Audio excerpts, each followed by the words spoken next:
ಗುಡಿಬಂಡೆ ತಾಲೂಕಿನ ಸೋಮೇನಹಳ್ಳಿಯ ಇಂದಿರಾ ಗಾಂಧಿ ವಸತಿ ಶಾಲೆಯಲ್ಲಿ ಸಂವಿಧಾನ ದಿನಾಚರಣೆ ಹಾಗೂ ಕಾನೂನು ಜಾಗೃತಿ ಕಾರ್ಯಕ್ರಮ ಜರುಗಿತು.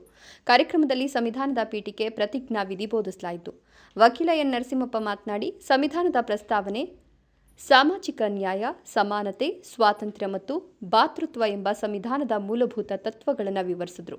ಸರ್ಕಾರದಿಂದ ದೊರೆಯುವ ಉಚಿತ ಕಾನೂನು ಸೇವೆ, ಹಿಂದುಳಿದ ಮತ್ತು ದುರ್ಬಲ ವಿಭಾಗಗಳಿಗೆ ಲಭ್ಯವಿರುವ ಕಾನೂನು ನೆರವು, ಮಹಿಳಾ ಮತ್ತು ಮಕ್ಕಳ ಹಕ್ಕುಗಳು, ಪೊಲೀಸ್ ಮತ್ತು ನ್ಯಾಯಾಲಯ ವ್ಯವಸ್ಥೆಯ ಪಾತ್ರ ಕುರಿತು ಹೇಳಿದರು.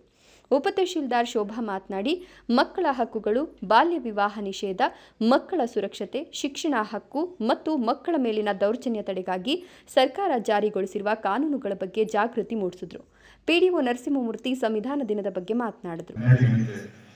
ಯಾವ ರೀತಿ ಅಂಬೇಡ್ಕರ್ ಜಿ ನಮಗೆ ಯಾವ ರೀತಿ ಸಂವಿಧಾನವನ್ನು ಬರೆಯೋದಕ್ಕೆ ಎಷ್ಟು ಪ್ರಯತ್ನ ಪಟ್ಟಿದ್ದಾರೆ, ಮತ್ತೆ ಅದರಲ್ಲಿ ಎಷ್ಟೊಂದು ಅಡ್ಡ ಆತಂಕಗಳಿತ್ತು, ಅದನ್ನೆಲ್ಲ ನಿವಾರಣೆ ಮಾಡಿ ನಮಗೋಸ್ಕರ, ಅಂದ್ರೆ ಅವ್ರಿಗೋಸ್ಕರ ಅಲ್ಲ, ನಮಗೋಸ್ಕರ. ಇವತ್ತು ಈ ಸ್ಕೂಲಲ್ಲಿ ಇದ್ದೀರಾ ಅಂದ್ರೆ ಸಂವಿಧಾನ.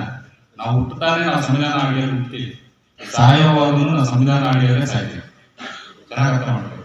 ಸಂವಿಧಾನ ಅಂದ್ರೆ ಸಂಪೂರ್ಣ ಸಂವಿಧಾನ ತಿಳುವ ಅವಶ್ಯಕತೆ ಇಲ್ಲ, ಸಾಮಾನ್ಯ ಜ್ಞಾನವೇ ಸಂವಿಧಾನ. ಬಟ್ ನಾವು ಹುಟ್ಟಿದ ತಕ್ಷಣ ಸಂವಿಧಾನದಲ್ಲೇ ಹುಡ್ತೀವಿ, ಸಾಯೋವರೆಗೂ ಸಂವಿಧಾನದ ಅಡಿಯಲ್ಲೇ ಸಾಯ್ತೀವಿ. ಸೊ ಇಷ್ಟೇ ನಾನು ಇಷ್ಟಪಡ್ತೀನಿ. ಆಲ್ರೆಡಿ ಎಲ್ಲ ಗಣ್ಯರು ತಿಳಿಸಿದ್ದಾರೆ. ನಾನು ಮತ್ತೆ ಇನ್ನೊಂದು ನಿಮ್ಮಲ್ಲಿ ಕೋರಿಕೆ ಏನಂದ್ರೆ, ಅಂಬೇಡ್ಕರ್ ಜಿ ಇಲ್ಲ, ಬಟ್ ಅಂಬೇಡ್ಕರ್ ಜಿ ಇದ್ದಾರೆ ನಿಮ್ಮಲ್ಲಿ. ಅರ್ಥ ಆಯ್ತಾ?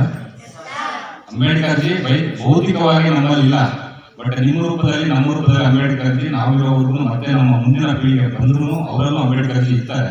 ಅದೇ ರೀತಿ ನೀವೇ ಯಾಕೆ ಅಂಬೇಡ್ಕರ್ ಜಿ ಆಗಬಾರ್ದು ಮತ್ತೆ ಇನ್ನೊಬ್ರು. ಮಹೇಶ್, ಗುಡಿಬಂಡೆ, ರಾಯಲ್ಸ್ ಕನ್ನಡ.